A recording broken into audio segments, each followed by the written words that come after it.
Welcome back, my friends.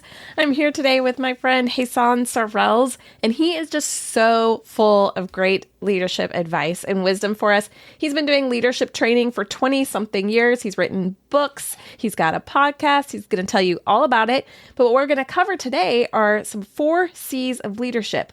He doesn't even know that I'm adding this 4th one, but I'm M because we talked about it. Conflict resolution, clarity, candor, and courage. So listen close, take notes. This is so full of wisdom and advice for you. I know you're going to love it.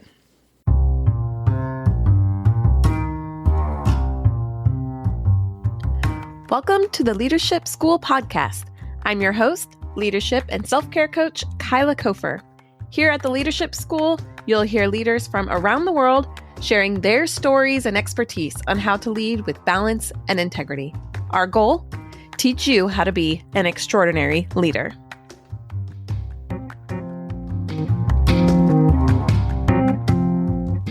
Jesan, I am so grateful for you joining today. It's funny, the longer I do this podcast, the more people I meet, obviously, and these amazing guests. And every single time I'm like, okay, it's okay. Don't be intimidated by this person. And I was looking at your website again, and I'm looking at all the stuff and your accomplishments, and I'm like, oh my gosh, it's okay.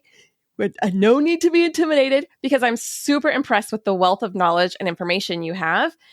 So it really is just an honor to have you on the podcast, and I'm so grateful. So, Jesan, welcome to Leadership School. And why don't you just jump right in by telling us a little bit about how awesome you are. Or okay, just tell us about yourself. I won't make you feel awkward. Kyla, you're very kind. And you're doing great work here on the Leadership School. I believe that fundamentally, this is the type of format with podcasting and with video and audio and sort of where we're at right now in our culture. This is the format. This is the genre that is helping leaders become better leaders, is helping make better leaders, in particular, leaders who are leading average lives. And so for those of you who are joining us and those of you who are listening to us today, my name is Jesan Sorrells. I am the host of the Leadership Lessons for the Great Books podcast, which I'm sure we'll talk a little bit about today. I'm also an author. My most recent book out, which you can see right behind me, above my head, is 12 Rules for Leaders, the Foundation of Intentional Leadership, co-written with contributions from Bradley Madigan. That's available out now everywhere. And of course, we have our products from our company, HSCT Publishing. So Leadership Toolbox, which is kind of similar to what Kyla is doing here with Leadership School. And of course, our platform, Leading Keys. You can go check out all of that interesting stuff on the internet, everywhere where you go to hang out on the internet. But in reality, I'm a ruckus maker, and I ask interesting questions, and I poke the bear in leadership. You can actually see that a little bit behind me in my photo there from Megamind. So yeah.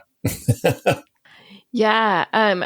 So you mentioned your leadership toolbox. I mean, there is a lot of resources available there. I mean, everything that you mentioned, you're just full of these amazing resources. Your book, 12, I wanted to say 12 steps, but it's not a 12-step program. It's 12 tools. 12 rules, but it feels like a 12-step program. 12 rules. That'll make a difference.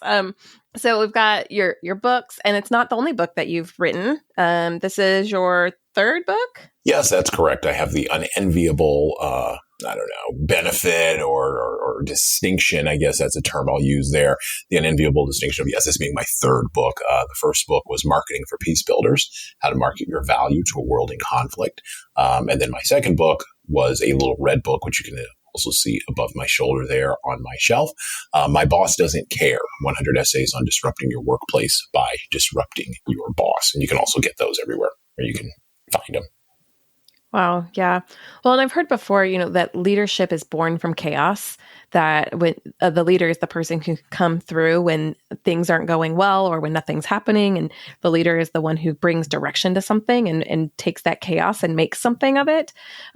So I see, when you've got all these different behaviors of conflict resolution, that how different ones tend to have more people in leadership roles because of their willingness to go into that conflict.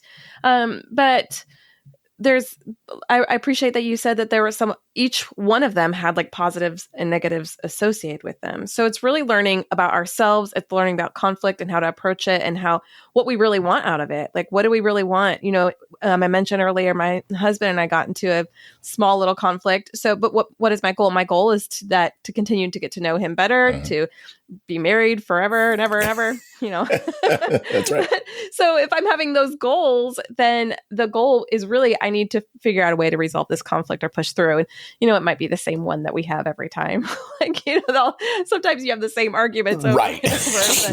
Yeah. But you find ways of communicating with each other differently through them. Well, and one of the things fundamentally that people have to understand as your viewers and listeners are sort of absorbing this right now in this moment, when we're thinking about conflict in the context of leadership, the family is the first incubator for how we sort of think about all of this, right? And so I've got 4 kids. I'm constantly negotiating with my 4 children. I saw a meme the other day on LinkedIn, or maybe it was a post from somebody, but it's absolutely true. She was posting about how, being surrounded by having children who are surrounding you is kind of like having a tiny sales team always pitching to you, and they think that your objection is the opening offer.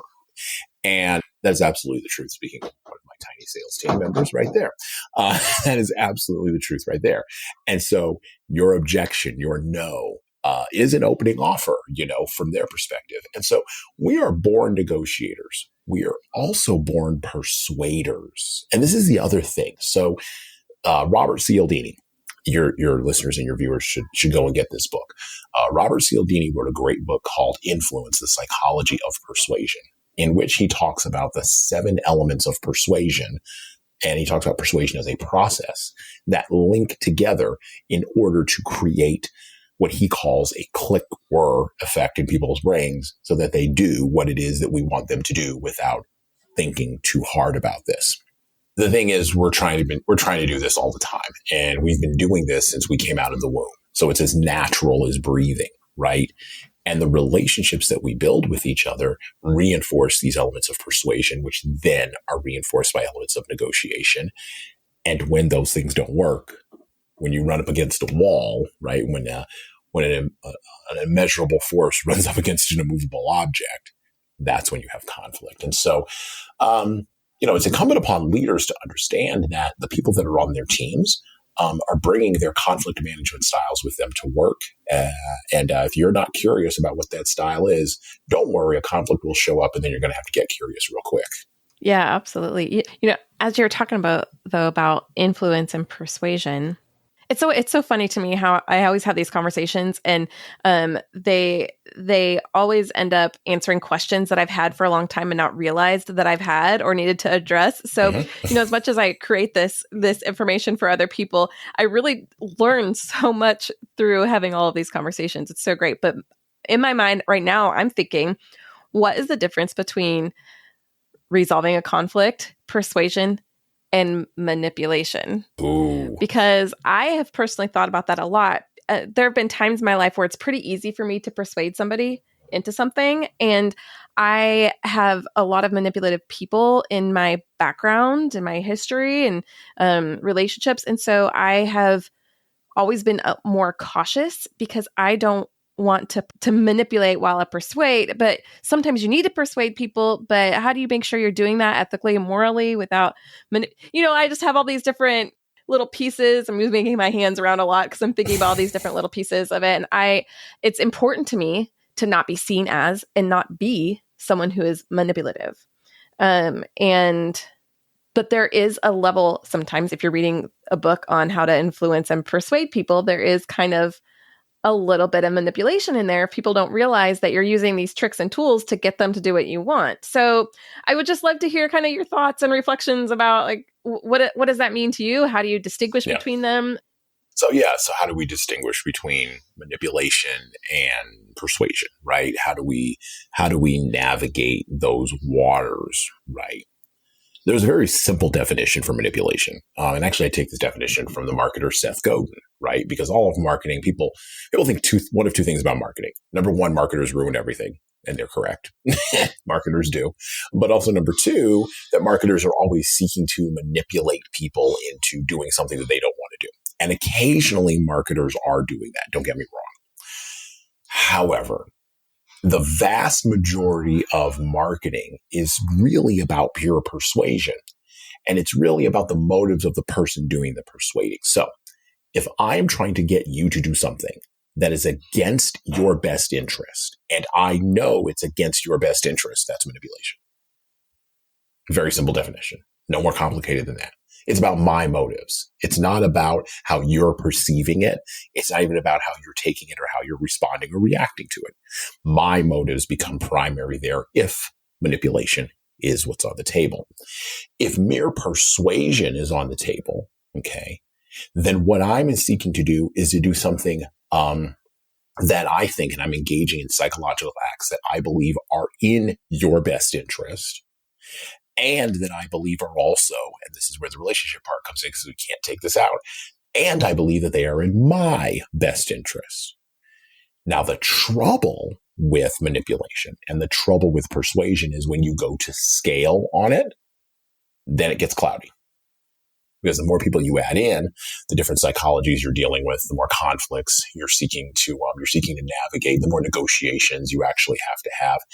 And this is where we can talk about some of the things in my book if you would like, but I think you have to have more clarity. You have to be willing to be more candid, and you have to have more courage in order to do, say, and think the things that are necessary to keep out the negative aspects of persuasion and the negative aspects of negotiation. And there's a dark side to negotiation.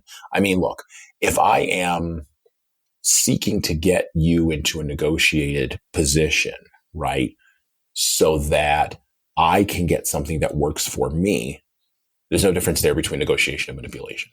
There's no difference there. And by the way, people do this all the time. Nation states do this. Individuals do this between each other. Corporations do this. Teams do this. We could talk about competition if you want, but that becomes a little bit of an interesting little side jog over there because competition does eventually kind of fall into that, right, into that space.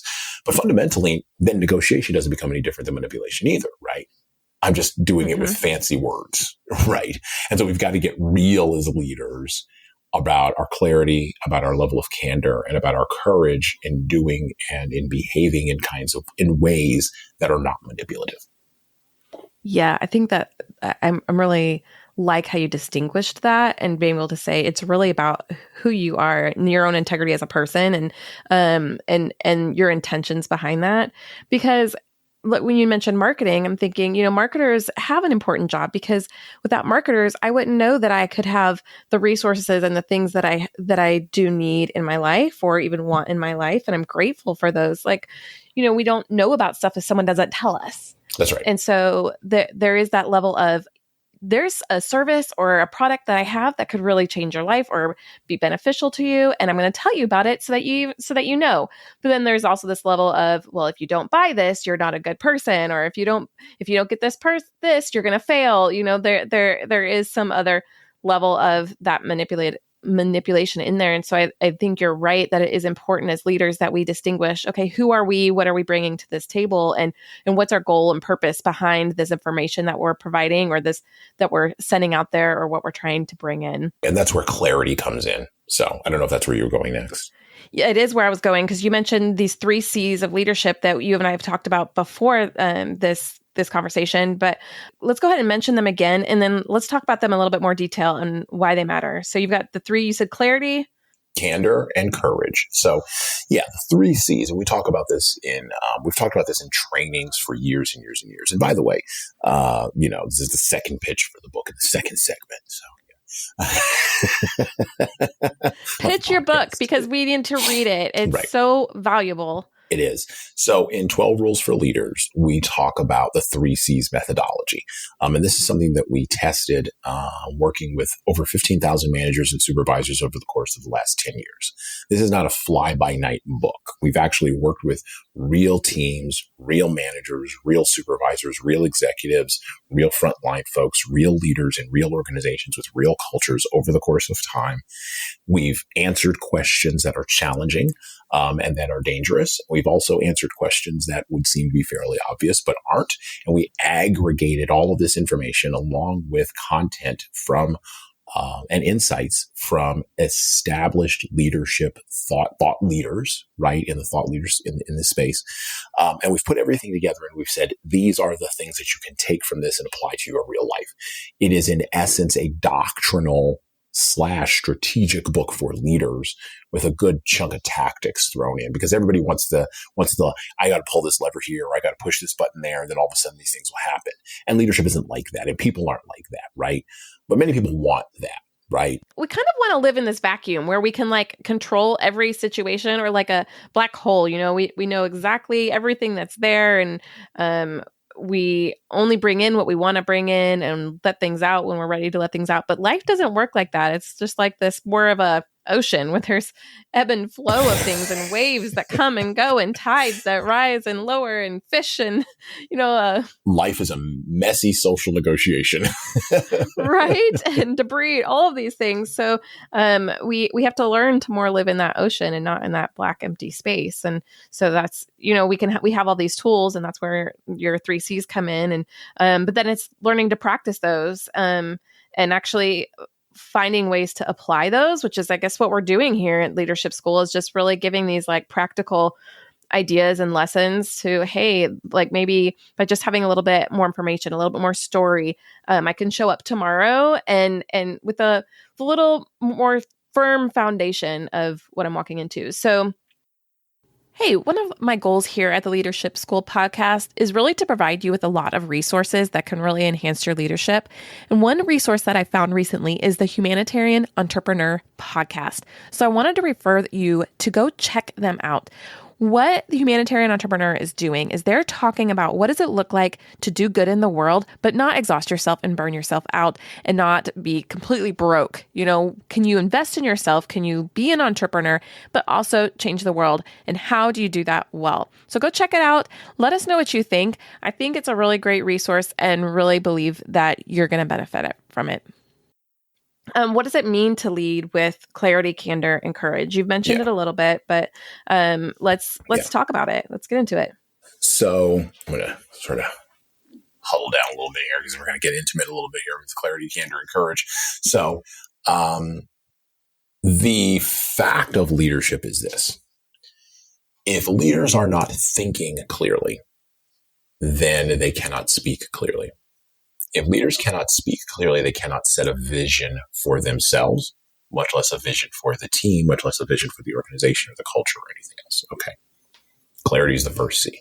Leaders must get clear in their own thinking. Now, I've had people push back on me, and so I want to acknowledge this.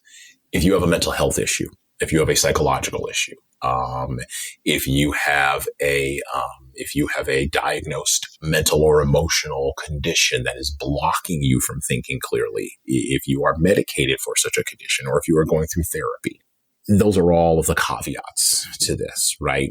But even with those things, here's the but, or I shouldn't say but, and even with those things, even with those elements, if you are in a leadership position, the thing that you need to take advantage more of to get clarity is time.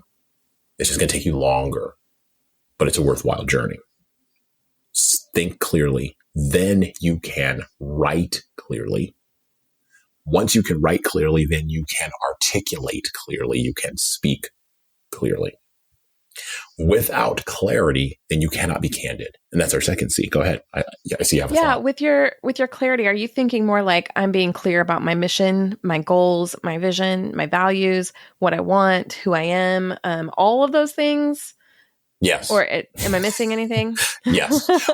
In the book, we call it MVVG, mission, vision, value, and goals. MVVG. Oh, well, look at me. You got to be clear about all of that. And if, by the way, if you are not clear as the leader, why am I following you? Am I following you because you told me to follow you? Am I following you because I need to pay my bills? Am I following you because my wife will divorce me if I don't? Why am I following you? Why am I showing up to work? And by the way, this is where you see hashtag the great resignation, because people are now asking this question, why? Mm-hmm. And they're coming back with the answer of, oh, that's right, I don't have to. And now they're making that decision, the follow-up decision that comes from not having to follow you, or what they're doing, like the individuals who pushed back on Tim Cook most recently at Apple, the engineers who wrote a letter. This is amazing. Would have never happened in the Steve Jobs era, but wrote a letter basically saying, this is why return to office doesn't work for the roles in which we are in. You have a good time with that thing you built over there. And then just like sent the letter to him and walked away.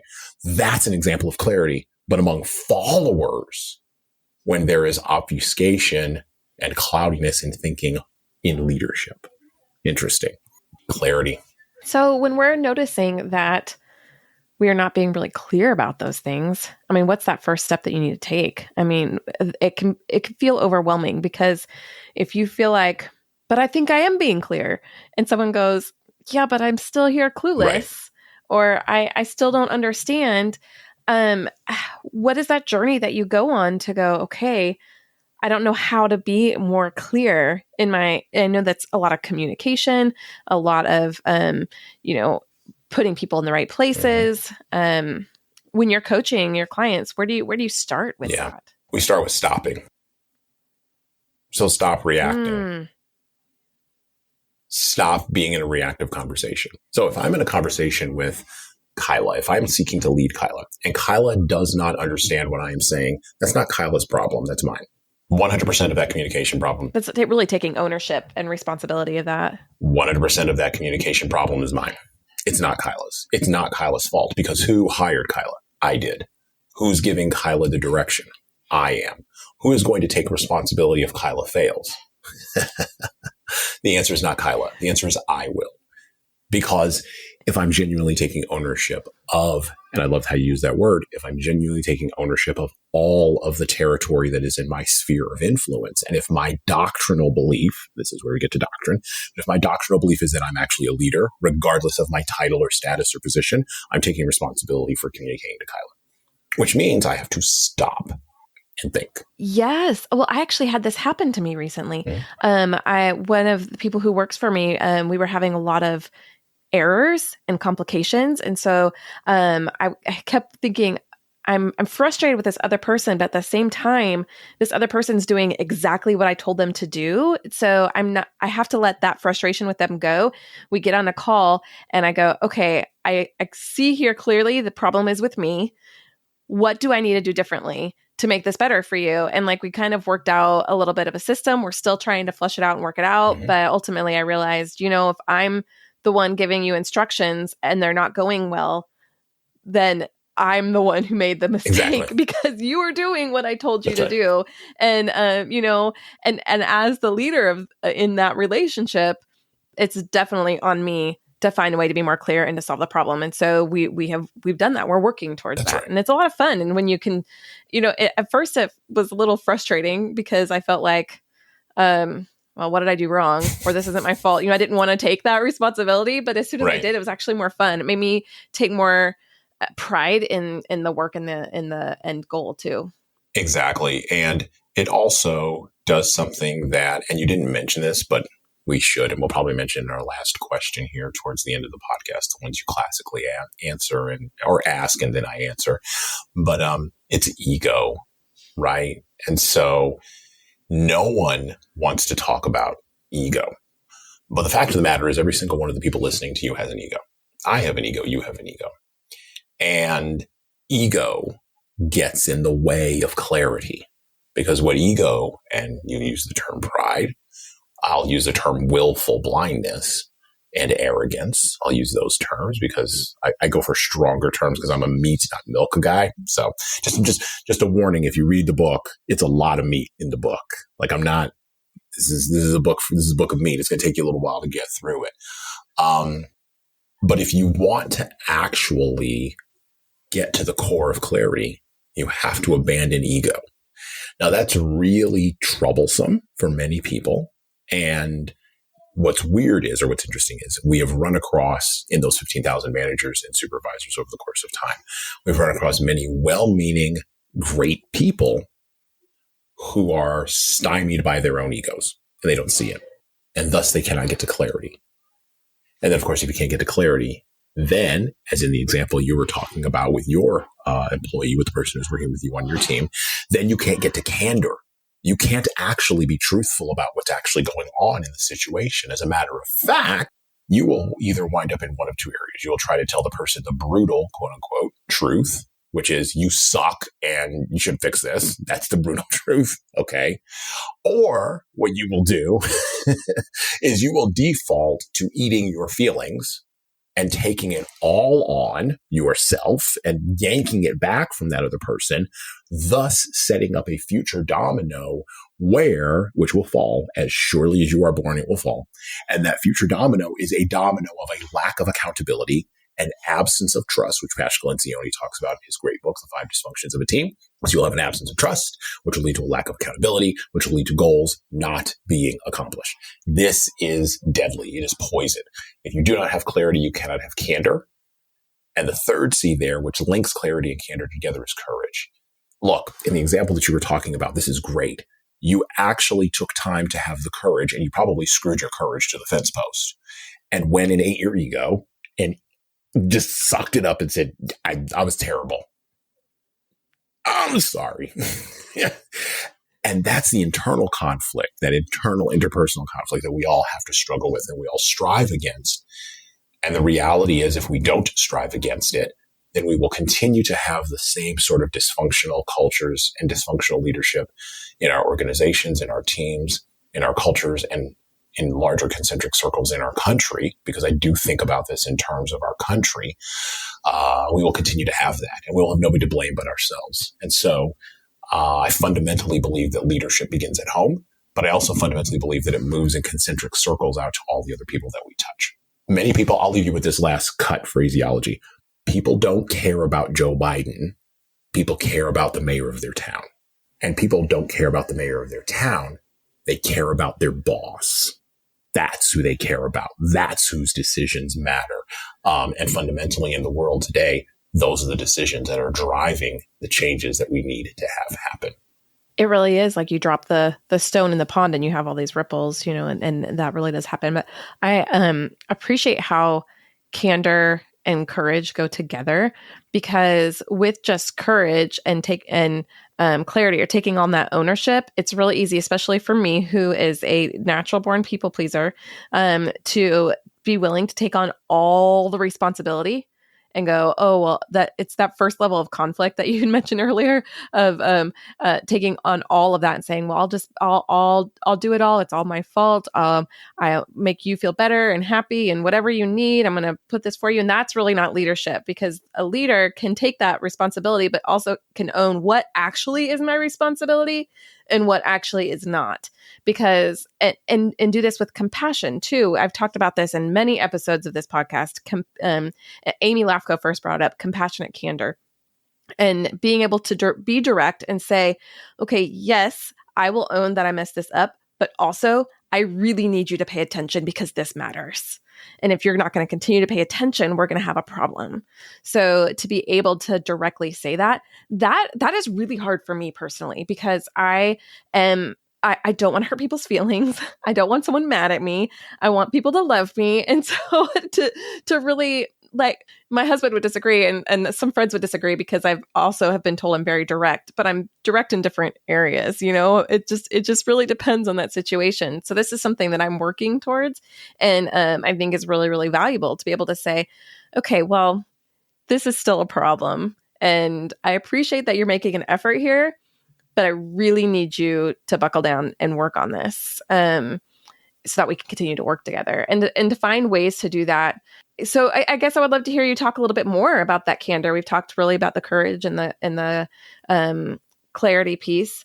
So how do we teach ourselves to be candid with the courage and the clarity, but and still taking that ownership? So I can be candid with you, but candid is not being mean. Candid is not saying you're at fault, or I'm just going to fire you because it's not gone the way I want. It's really with that ultimate goal of you have to start with that clarity, right? So we have that goal of we're working towards this end goal together. And tell me, are you working on that with us? I love it how you brought up this idea of compassionate candor. And I would never disagree with another guest. Instead, what I will say is parallel to what she was talking about, I think.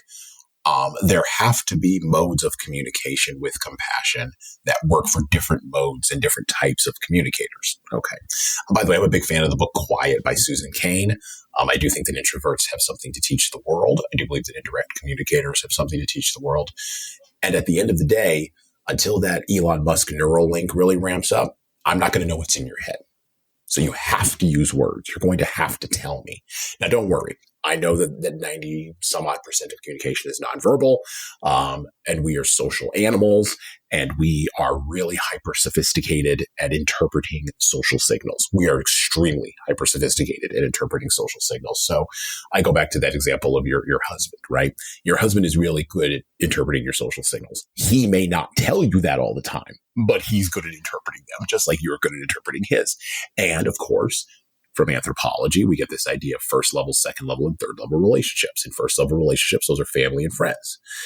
Everybody's really hyper, good at the social signaling part. It's when we get into the second level relationships, work, community, and community is closer to third level, but work, community, volunteer, church, if you are working a soup kitchen, right? It's when we get into those, if you're competing on a team, let's say you're in a high school or a college football or badminton team, whatever. It's when we get into those other areas that it gets to be a little bit dicey. And that's because the relational elements are separated. I actually have less compassion. This is proximity theory. I actually have less compassion for people that are further away from me. And that's how we're wired, because 2 billion years ago, we all lived in small groups where we only knew 600 people. You're not going to overcome 2 million years of evolution with the last 5 minutes of the internet. It's not. I'm sorry. It's not going to happen. Sorry. I apologize. I hate to be the bearer of bad news. Everybody seems like nice people here. So what we need is something parallel to compassionate candor. And this is what I call hard-headed empathy. It's actually less empathetic to not tell you the truth. It's actually more hurtful to not give you the information that you need.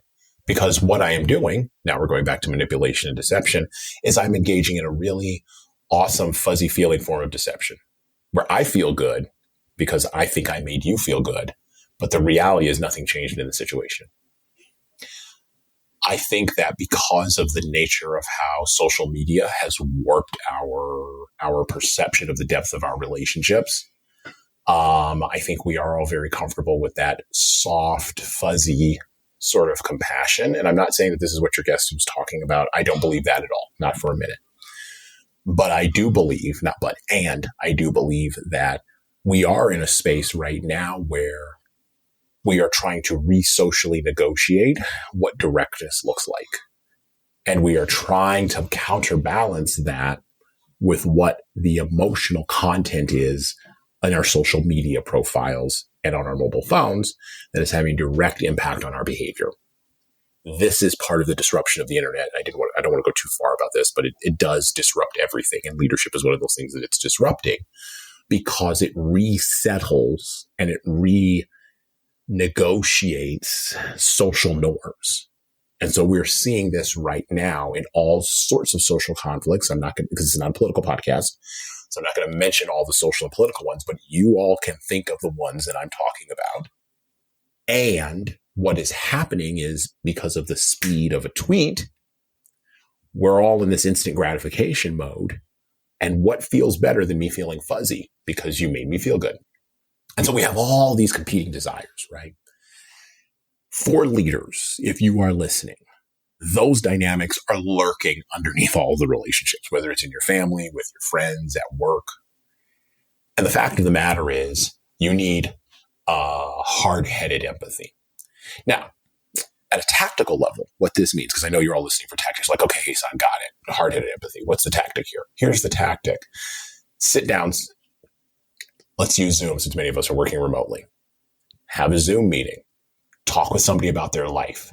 Actually be curious about what their life is. Ask them about things that are going on in their background. And I don't just mean their Zoom background. Let them ramble. Let them talk. But hey, son, we got to get this decision made. Don't confuse the speed of decision making with getting to know somebody. And don't fall prey to the platform seduction of speed, because that's a false seduction. And then when they do tell you why they messed up, listen extremely carefully to the context and the subtext of what is going on in the interaction. And when you hear both of those things, then you can begin to walk them down the road of feedback and walk them down the road of truth. But you'll do it from a place where they actually feel like, and by the way, you also know that you know who they are. If you wanted the tactic, that's the tactic. Yeah. We were talking about this earlier about how, there's all the ideas and theories and methods that we can give, but the sitting down and actually doing them can be much more challenging. Correct. And so this is really wise, really good advice. And struggling with what to say next because I'm processing and thinking through. So let's just keep going. Well, let's layer on another idea. So fundamentally, one of the problems with remote work is many leaders, managers and supervisors, senior VPs, all these folks, they try to layer on habits that would have been done in person into a digital medium. The medium affects, to paraphrase from Marshall McLuhan, affects the message. That's interesting. So the ways in which you communicate to people on Snapchat or Instagram Reels is not the same way you communicate to people at work. It's just not. If you communicate to people in real life the way you communicate to people on Instagram, it would be a mess. But we know this, but we don't say it out loud. And to double down, not only do we know that we don't do this, but we realize the problems inherent in that form of communication, which is why we shuttle it off into a box in our head called entertainment. And we just sort of forget about it. And we say, that doesn't have any bearing on my real life. Really? So my challenge to you is this. The challenge to everybody listening is this. Turn off Instagram for a week. Take the app off your phone. Take Twitter off your phone. Take Facebook off your phone. Take Snapchat. Heck, take TikTok. And whatever your social media, take LinkedIn. I've done this before myself. Use it on the browser on your computer. And I know some of them don't work as well, yada, yada, yada. It's fine. You won't miss it. Take those off for a week and watch how your interpersonal interactions shift. Watch how your level of patience goes up. Watch how your need to control and to navigate the behavior on the other party so that it works for you retreats. Once you do that for a week, then I want you to get a notepad and a piece of paper, and I want you to write down all your feelings and impressions about that. This is your homework. Write down all your feelings and your impressions about that. Write them all down. Start a journal. One of the big ways that leaders can grow in clarity is through having a leadership journal. Start by writing it once a week. I have several. I've got one right now for another journey that I'm on that's part of my leadership journey. Write down your feelings, write down your thoughts. By the way, you'll be able to do this a lot easier and focus and concentrate when all of the instant blipping and the notifications are all gone. And you have more time because you haven't spent all of it on social media. And if you tell me, well, my boss needs to get a hold of me via this or via that, trust me, you need to probably put your boss, who's trying to do the same things with you in person that he was doing with you, or doing remotely that he was doing with you in person, you need to put him in a box too. And don't worry, he's not going to fire you because really, where else are they going to get people these days? So you actually are in the mode of like negotiating right now, but you're negotiating on multiple levels. You're negotiating first with yourself. Then you're negotiating with your team, you're negotiating with your boss, and you're negotiating with reality. And I want to be very clear. I'm not flip on this. I want to be very clear to your listeners. I have actually done these things, and I have coached people to do these things over the course of the last decade as this phenomenon has rolled out. I spent 15 years in higher education, right? Actually closer to 20, but 15 years solid in the administrative end, working with 18 and 19 and 20-year-olds. So let me tell you something.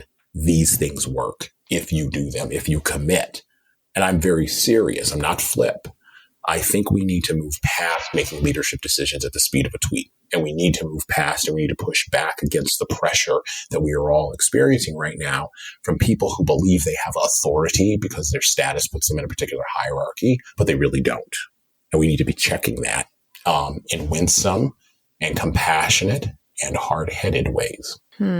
Yeah, being intentional about who we are as leaders, making that effort, not just reading the books, not just thinking the thoughts, listening to the episodes of amazing podcasts, but to stop. And you said that you start with stopping stepping back and doing the work, showing up, putting yourself in the situations, and actually doing the practices that we talk about here. That's really, really valuable. There's over 400,000 volumes on Amazon alone. 400,000 to one now with mine on leadership.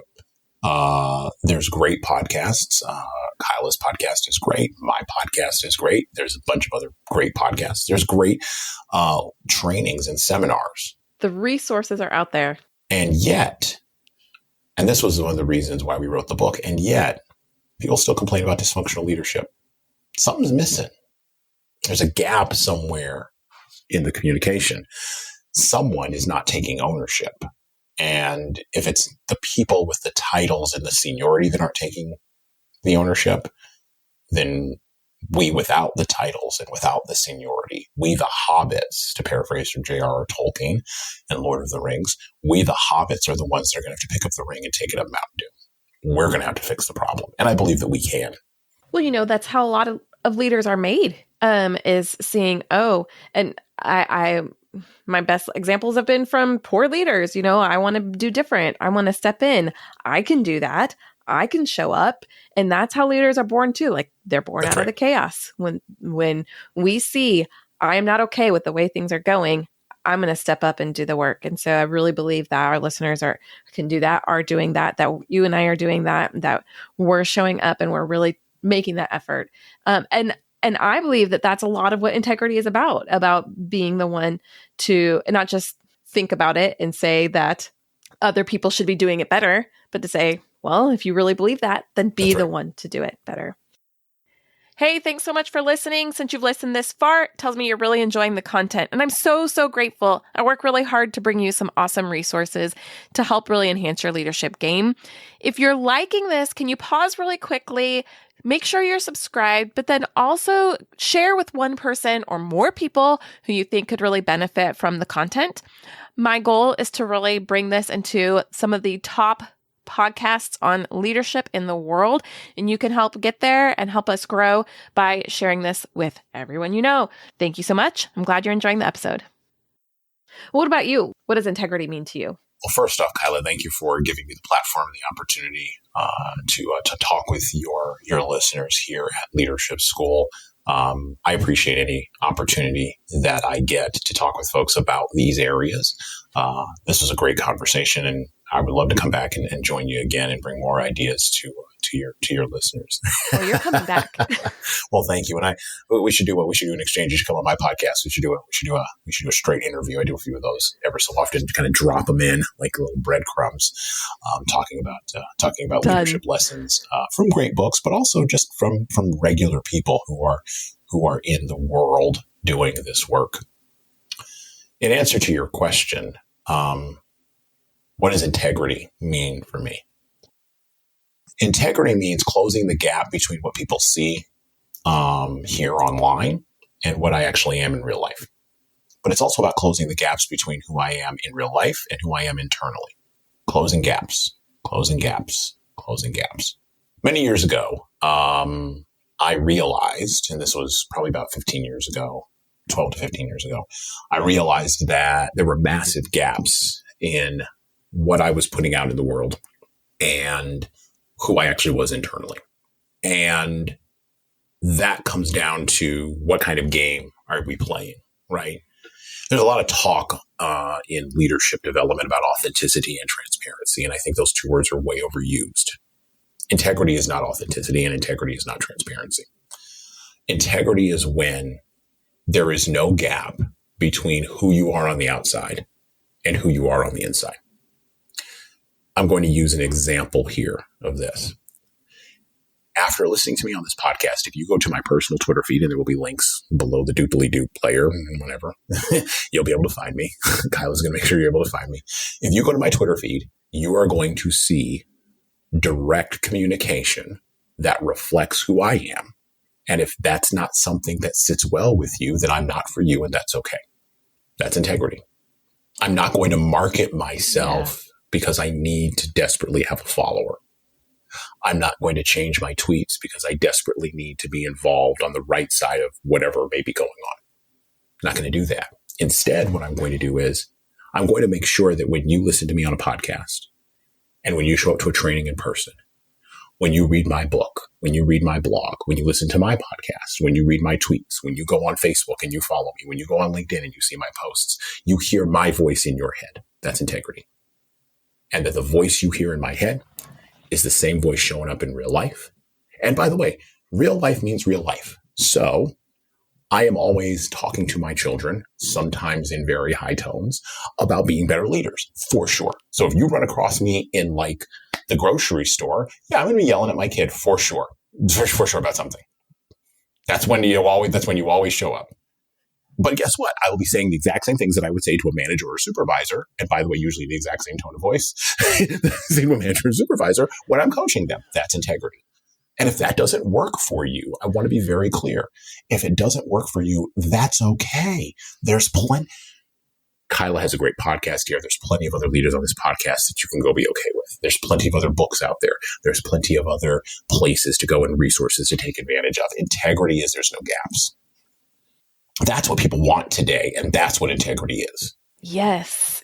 So I'm understanding more and more how we really are spiritual beings, and we that spirituality that we have in us comes out in the physical form of like how we act, what we do, and it's that character inside of us. So what I'm hearing you say is that character, making sure that character is coming out in your actions, that you're not like what you think, what you believe, and the soul of who you are isn't coming out as something totally different that other people are seeing, that those things have to go together and match up. That's right. There should be alignment. I'm going to use a fancy business word. There should be alignment, an alignment between everything, right? And if I'm aligned because I'm clear on who I am, I have a level of self-awareness. We didn't talk about that today, but self-awareness helps you get clarity. But if I have a level of self-awareness about who I am, and I know and I'm aware of what I'm working on, then it doesn't really matter what I say publicly because I have nothing to defend.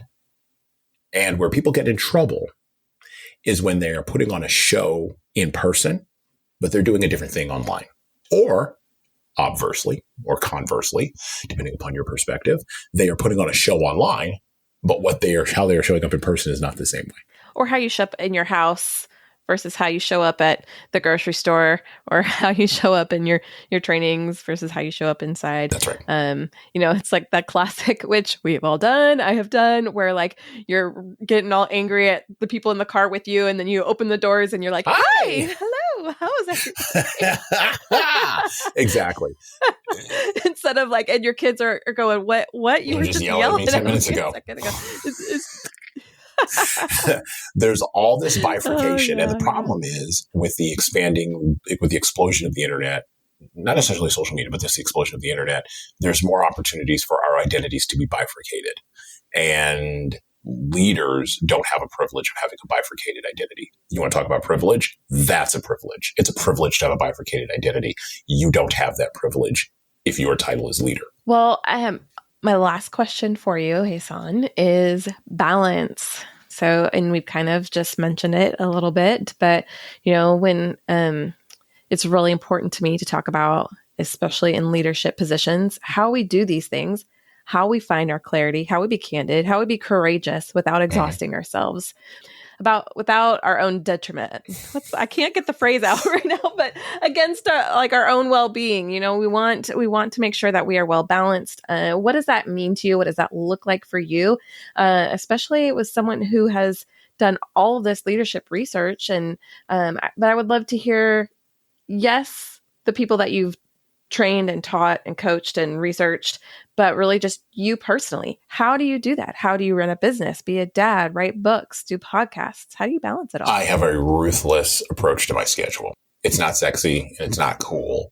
It's just ruthless. So we're recording this podcast during a period of time where the end of my workday is going to be coming up very soon. Just to sort of timestamp it for folks. So I'm going to use this as an example. At the end of this time, I'm not answering any more emails. I'm not doing any of that. I'm not going on social media. I'm going to go be with my family. I'm going to do stuff with my family, things that my family is interested in. And I'm going to do that until I put my kid to bed. And then I'm going to go to bed. I'm going to read a couple of books because I read books. I have to for the podcast. I'm going to read a couple, and for pleasure, of course. I'm going to read a couple of books, and then I'm going to go to sleep. And I'm going to get up tomorrow morning at like 4:30 because I'm one of those 4:30 in the morning gym people. And I'm going to go to the gym at 4:30, and I'm going to do my workout. And then I'm going to go after I come back home from my workout. I'm going to have, my drinks that I have after I come back from workout, my power stuff or whatever, powerlifting. Yeah, I'm going to do all that stuff. And then I'm going to say my prayers. I'm going to journal, and I'm going to go in the office from 8 in the morning until 4 o'clock. And I'm going to do work in my day. I'm ruthless. The other thing is being ruthless means saying no. So there's this idea that somehow if a client, and I came to the conclusion that this was not true a long time ago, that somehow if a client is paying you, they own your soul. And they don't. They just don't. And by the way, some of you who are listening will go, well, doesn't that mean that there's consequences? Yep, there absolutely for sure. For sure. There are some clients that I have absolutely turned down and not taken on. There are ways that we have structured the business whereby we don't get higher value, quote unquote, financially higher value clients because A, the long game is worth playing, not a short game. B, I understand which game I'm in. Many people don't understand that. That goes back to clarity. But also C, I'm playing multiple games in multiple different kinds of arenas. And so everything does not have to be in business. I do jujitsu. I go to the gym. I do carpentry. Yes, I do a podcast. Yes, I write books. Yes, I run a business with employees. Yes, I have a family, and it's ruthless scheduling. This is why I struggle many times, and I'm very honest with clients about this. I struggle with other people's ideas of time management because to me, you're never going to get more than 24 hours. So the real problem is priorities. What's in the number one spot? And so how do I achieve balance? I am constantly rotating what's in that number one spot. And so when I'm talking to you, you're in the number one spot. My kid did just come in and open up the door, but for the moment, he's not in the number one spot unless the house is burning down or unless like something traumatic is occurring. And then congratulations, all of y'all listeners, you all go to the number like back into bus spot, right? Because now all of a sudden something else is number one. Right. And I'm very clear about this because that's that clarity part. And I'm clear with clients too. Oh, you want me to come work on the weekend? No. Well, that's just, priorities, boundaries, being really clear about your boundaries, because it's always, if you're saying yes to something, you're saying no to something else. So knowing what you're willing to say yes to, what you have to say no to, and what your priority is for being you, for who you want to be, the way you show up. That's part of your integrity is maintaining that ruthless schedule, those yes and no to certain things, tasks, people, all those things. Wonderful. Well, and it's